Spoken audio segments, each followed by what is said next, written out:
Friends అందరికీ నమస్కారం. Friends ఇప్పుడే అందిన వార్త ప్రపంచానికి ఊరట కలిగించే విధంగా కొద్ది రోజుల పాటు ఇరాన్ గ్రీన్ సిగ్నల్ ఇచ్చింది. హర్మోజ్ రీఓపెన్ అయితే చేస్తుంది. ఎన్ని రోజులు ఏంటి వివరాలు తెలుసుకుందాం. వీడియో పూర్తిగా చూడండి. అలాగే తప్పకుండా ఒక లైక్ చేయండి. మరిన్ని అప్డేట్స్ కోసం ఛానల్ని సబ్స్క్రైబ్ చేసుకోండి.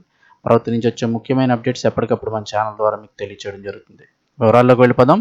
హర్మోజ్ రీఓపెన్కు ఇరాన్ గ్రీన్ సిగ్నల్ అయితే ఇచ్చేసింది. దానికి సంబంధించిన వివరాలు చూస్తే అమెరికా ఇరాన్ మధ్య సీజ్ ఫైర్ జరిగినట్లు వార్తలు వస్తున్న నేపథ్యంలో ఇరాన్ ఇప్పుడు కీలక ప్రకటన చేసింది. రానున్న 2 వారాల పాటు అంటే ఆల్మోస్ట్ ఒక 14 రోజుల పాటు హర్మోజ్ జలసంధిని తెరుస్తున్నట్లు ఇరాన్ మినిస్టర్ అబ్బాస్ అరగచ్చి పేర్కొన్నారు. దీంతో ఇప్పుడు అమెరికా ఇరాన్ మధ్య కాల్పుల విరమణ ఒప్పందం జరిగిందని ధృవీకరించబడింది. సాంకేతిక పరిమితులను పరిగణలోకి తీసుకుంటూ ఇరాన్ ఆర్మీ కోఆర్డినేషన్తో కాల్పుల విరమణ అందుబాటులో ఉండనున్నటువంటి ఈ 14 రోజులు కూడా హర్మోజ్ జలసంధిని రీఓపెన్ చేస్తున్నట్లు ప్రకటించారు.